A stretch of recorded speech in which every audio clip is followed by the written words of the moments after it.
Hello students, welcome to my channel let's study.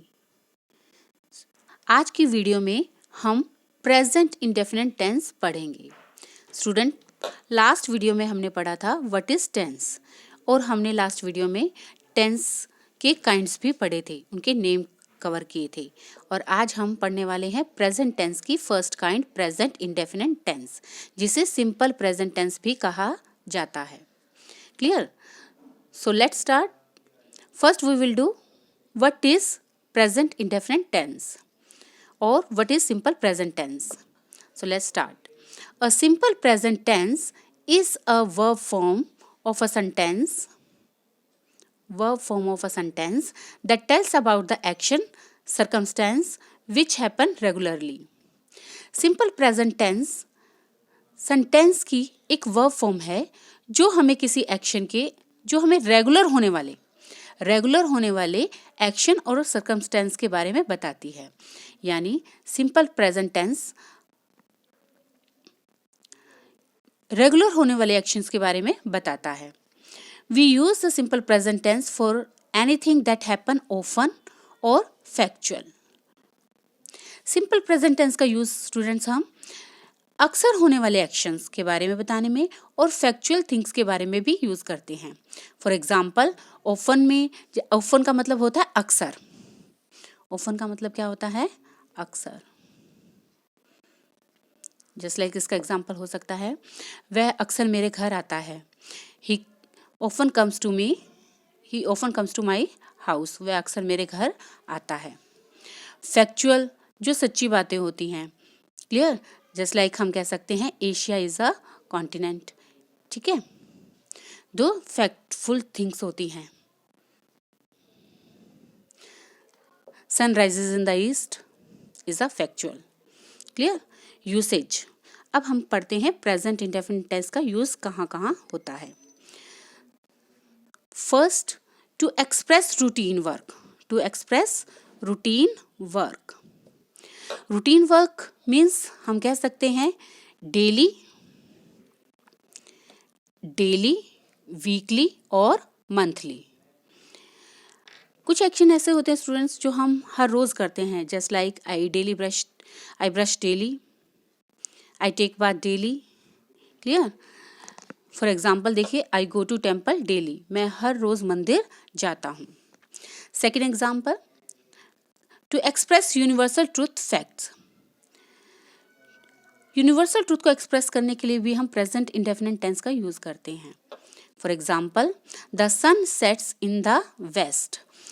सन पश्चिम दिशा में, सूरज पश्चिम दिशा में अस्त होता है। तो ये एक सच्ची बात है, यूनिवर्सल ट्रूथ है, फैक्ट है। तो इसे भी हम किस में एक्सप्रेस करेंगे? प्रेजेंट इंडेफिनिट टेंस में। अगर हमें कोई सच्चाई की बात बतानी होती है, फैक्ट्स बताने होते हैं, तो हम उसे प्रेजेंट इंडेफिनिट टेंस में बताते हैं, यानी प्रेजेंट इंडेफिनिट टेंस का यूज करते हैं। सेकेंड एग्जाम्पल देखिए, water freeze at 0 degree centigrade. Water freeze at 0 degree centigrade.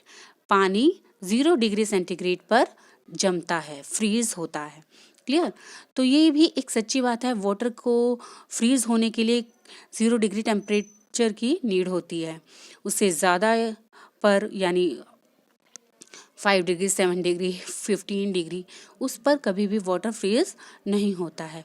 Water हमेशा कहाँ फ्रीज होता है? 0 डिग्री सेंटीग्रेड पर फ्रीज होता है। क्लियर? तो इसलिए भी हमने किसमें, कौन से टेंस का यूज किया है इसके लिए? प्रेजेंट इंडेफिनिट टेंस का यूज किया है। थर्ड एग्जाम्पल देखिए, थर्ड काइंड देखिए, to express permanent state. Permanent means जो स्थायी, स्टेट मीन्स स्थिति। परमानेंट स्टेट को एक्सप्रेस भी हम कौन से टेंस में करते हैं? प्रेजेंट इंडेफिनिट टेंस में।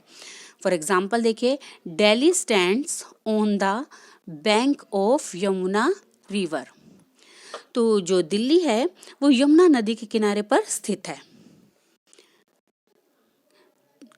तो ये परमानेंट स्टेट है।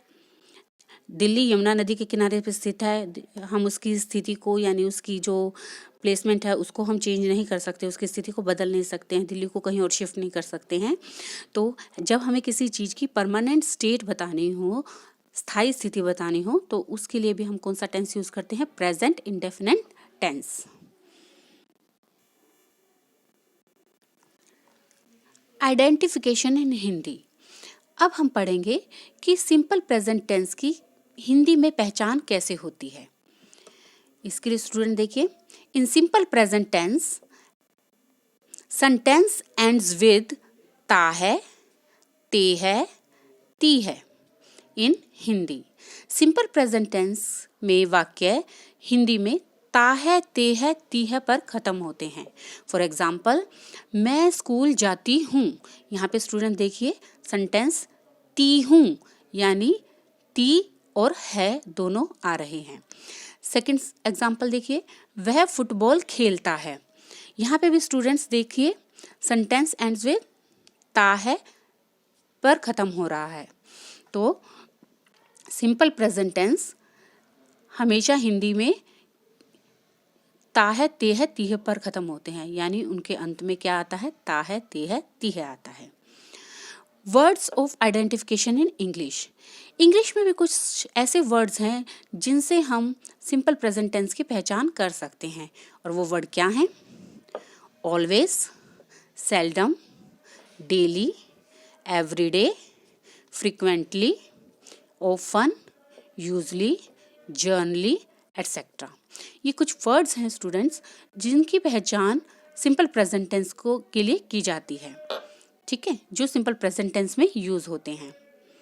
क्लियर?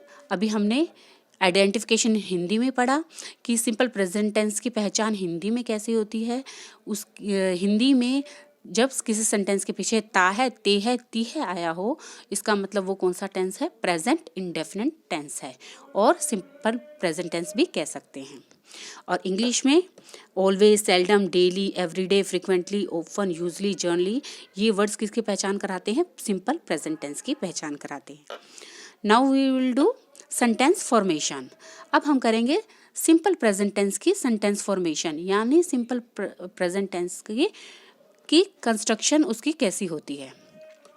स्टूडेंट्स, आप जानते हैं कि सेंटेंस 3 टाइप्स के होते हैं। अफर्मेटिव सेंटेंस मेन 3 टाइप्स के होते हैं: अफर्मेटिव सेंटेंस, नेगेटिव सेंटेंस और interrogative sentence. So let's start with affirmative sentence. Simple present tense को सिंपल वाक्य यानी अफर्मेटिव सेंटेंस में कैसे फॉर्म किया जा सकता है? तो उसका फॉर्मूला है subject plus V1 plus object. Clear? Subject plus V1 plus object. अगर आपका subject I, we, you, they और plural noun, if your subject is I, we, you, they और प्लूरल नाउन में से कुछ है, तो आपको उसके साथ कौन सी फॉर्म की वर्ब की फॉर्म यूज करनी है? V1 then object. क्लियर? तो स्टूडेंट्स, वर्ब की form depends on your subject. आपकी वर्ब की फॉर्म के लिए आपको क्या ध्यान रखना है? सब्जेक्ट पर बहुत ज़्यादा ध्यान रखना है कि आपको का सब्जेक्ट क्या है। मैं आपको दोबारा बता रही हूँ, अगर आपका subject I, we, you, they या कोई प्लूरल नाउन है तो आपको V1 का यूज़ करना है सिंपल प्रेजेंट टेंस में। क्लियर? अब इसका एग्जाम्पल देखते हैं। यू गो टू टेम्पल, तुम मंदिर जाते हो। देखिए सेंटेंस किस पे खत्म हो रहा है? ता है पे खत्म हो रहा है, जाते हो। क्लियर? अब यहाँ पे यू के साथ क्या लगता है? फर्स्ट फॉर्म लगती है। अभी हमने पढ़ा यू के साथ क्या लगती है? फर्स्ट फॉर्म लगती है। तो यू के साथ हमने जाने के लिए फर्स्ट फॉर्म क्या है? गो। तो आंसर बन गया you go to temple. Clear? Second example देखिए, बॉयज गो टू टेम्पल, लड़के मंदिर जाते हैं। Boys is a plural noun, ठीक है, यहाँ पे लड़कों की संख्या ज़्यादा है। बॉयज क्या है? प्लूरल नाउन है। तो बॉयज प्लूरल नाउन के साथ भी क्या लगता है? क्या यूज होता है? V1 यूज होता है। तो boys go to temple. Clear?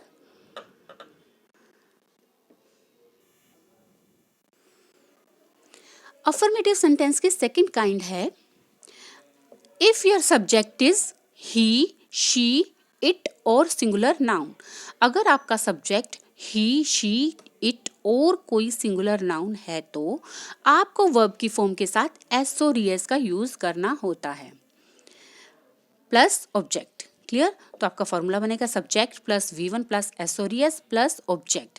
लेकिन V1 के साथ एसोरियस कब लगेगा? मैंने आपको पहले बताया था, वर्ब की फॉर्म कौन सी यूज हो रही है depends on your subject. Clear?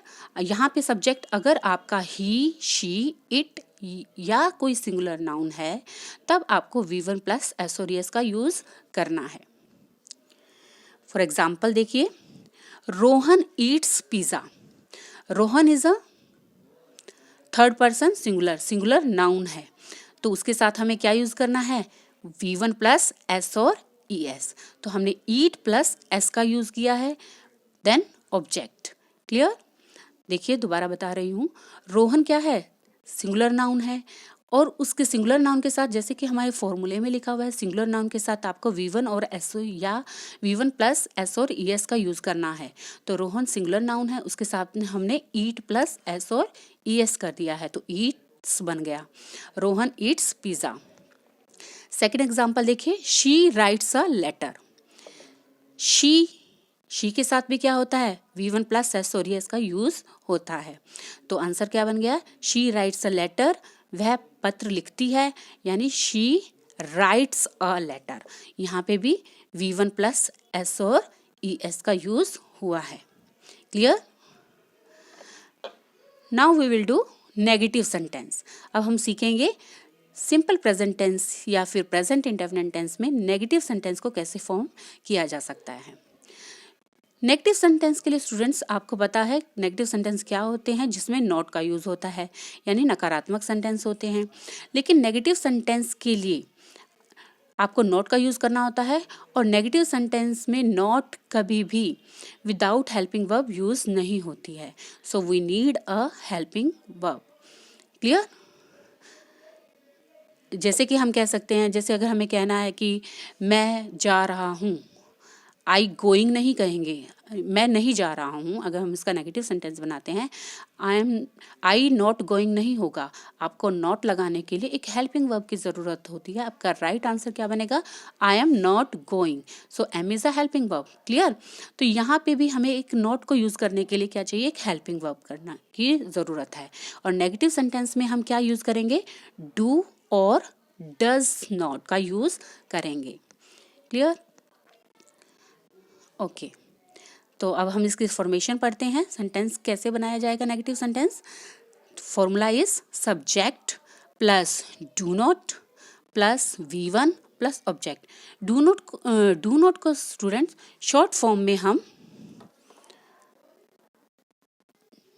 Don't भी लिख सकते हैं और डज नॉट भी लिख सकते हैं, ऐसे भी लिख सकते हैं। Clear? Subject I, we, you, they और प्लूरल नाउन। अगर आपका subject I, we, you, they या प्लूरल नाउन में से कोई है, देन यूज डोंट, यानी do not plus V1 plus object. ये आपको ध्यान रखना है। आई, वी, यू, दे और प्लूरल नाउन के साथ डोंट का यूज करना है, यानी डू नॉट का यूज करना है। एग्जाम्पल देखिए, first example is we don't play hockey. अभी यहाँ पे हमने कहा वी के साथ अगर आपको नेगेटिव सेंटेंस बनाना है, if your subject is we, then use don't in negative sentence. We don't play hockey, हम हॉकी नहीं खेलते हैं। Second example is girls don't play hockey. Girls is a plural noun. Plural noun के साथ क्या use होता है? अभी आपने फॉर्मूले में देखा, प्लूरल नाउन के साथ किसका यूज होता है? डोंट का यूज होता है। तो प्लूरल नाउन के साथ हमने क्या यूज किया? Don't play hockey. लड़कियां हॉकी नहीं खेलती हैं। क्लियर? आपको स्टूडेंट सबसे ज़्यादा ध्यान रखना है सब्जेक्ट पे, कि कौन से सब्जेक्ट के साथ कौन सी हेल्पिंग वर्ब यूज हो रही है। Clear?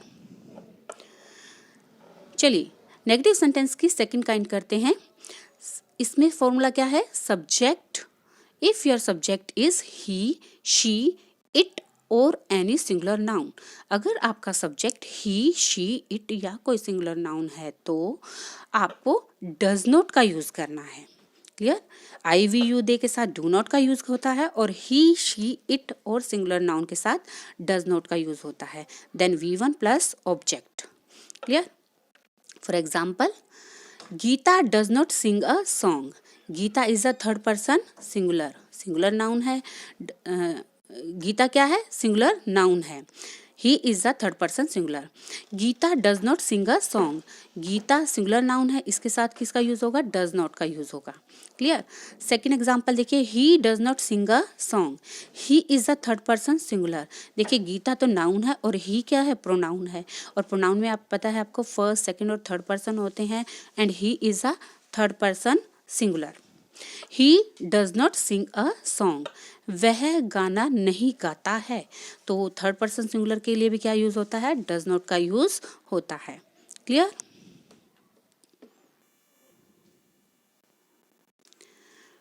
Now we will do interrogative sentence. अब हम पढ़ेंगे इंटेरोगेटिव सेंटेंस की फॉर्मेशन कैसे बनाई जाती है सिंपल प्रेजेंट टेंस में। So first kind of interrogative sentence is do plus subject plus V1 plus object. Do और सब्जेक्ट। स्टूडेंट्स, इंटेरोगेटिव सेंटेंस की फॉर्मेशन कैसे बनाई जाती है, अगर हम सब्जेक्ट से पहले हेल्पिंग वर्ब को लगा देते हैं तो क्या कौन सा सेंटेंस बन जाता है, इंटेरोगेटिव सेंटेंस बन जाता है। तो यहाँ पे देखिए हेल्पिंग वर्ब को हमने first sentence start with helping verb हो रहा है इंटेरोगेटिव सेंटेंस में, तो फॉर्मूला बन गया do plus subject, subject second point पे आ गया है, do plus subject plus V1 plus object plus question mark. Don't forget question mark in interrogative sentence. If your subject is I, we, you, they or plural noun, then use do. Okay, for example do we watch cartoons, we के साथ हम क्या use करते हैं, do का use करते हैं, और लास्ट में क्वेश्चन मार्क भी लगाते हैं। Clear. Do we watch cartoons, क्या हम कार्टून देखते हैं, तो वी के साथ किसका यूज हो गया, डू का, और इंटेरोगेटिव सेंटेंस बनाने के लिए हमने क्या किया, डू को फर्स्ट प्लेस पे कर दिया है, यानी सेंटेंस को डू से स्टार्ट किया है, do we watch cartoons. Clear. Now move to second point. Second formula is does plus subject plus V1 plus object plus question mark. Does, does किसके साथ यूज होता है, अभी हमने पढ़ा था, नेगेटिव सेंटेंस में भी पढ़ा था, आपको याद होगा, ही, शी, इट और एनी सिंगुलर नाउन। अगर आपका सब्जेक्ट ही, शी, इट और सिंगुलर नाउन है देन यूज डज। क्लियर। और डज को अगर हम फर्स्ट पेज पे रख देंगे, सेंटेंस स्टार्ट करेंगे डज से, तो वो क्या बन जाएगा, इंटेरोगेटिव सेंटेंस बन जाएगा। Does she Singh a song. Clear. Students, अभी हमने प्रेजेंट इंडेफिनिट टेंस को पढ़ा है और उसके अफर्मेटिव सेंटेंस की फॉर्मेशन, नेगेटिव और इंटेरोगेटिव को भी बहुत अच्छे से कवर किया है। तो अब हमने जो पढ़ा है उसका एक टेस्ट भी ले लेते हैं, उसके लिए एक रिवीजन लेते हैं, एक्सरसाइज करते हैं। Okay, let's start. First question is he dash cricket, bracket में क्या है, प्ले। तो ही के साथ क्या यूज होता है, फॉर्मूला क्या है, when your subject is he, she, it और any singular noun then V1 plus S और ES का फॉर्मूला होता है। तो यहाँ पे वर्ब की फॉर्म क्या हो जाएगी, ही प्लेज। आंसर क्या बन जाएगा, he plays. Second question is he dash a letter, आपको उसको नेगेटिव और ब्रैकेट में वर्ब की फॉर्म दे रखी है राइट, तो नेगेटिव फॉर्म बनाना है यानी नॉट का भी यूज करना है। तो नॉट के लिए आपको पता है कि एक हेल्पिंग वर्ब की जरूरत पड़ती है, तो आई के साथ किसका यूज होता है, डू नॉट का। I do not, I do not right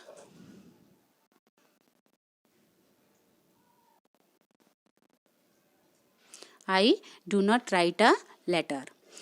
third example, third question देखते हैं, यू डैश द पुअर, और ब्रैकेट में हमें हेल्प वर्ब दी गई है हेल्प। सो यू के साथ क्या होता है, नो एस और एस यूज, यू के साथ एस और एस का यूज नहीं होता है, तो आंसर बन गया only V1, you help.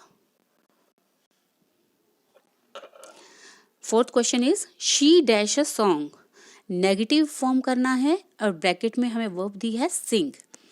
Negative form के लिए शी के साथ क्या यूज होगा, does not,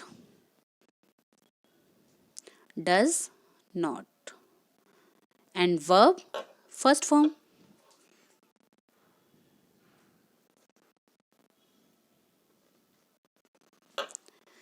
fifth question is dash they dash movies, और लास्ट में क्या दिया हुआ है, क्वेश्चन मार्क है, it means this is a interrogative sentence.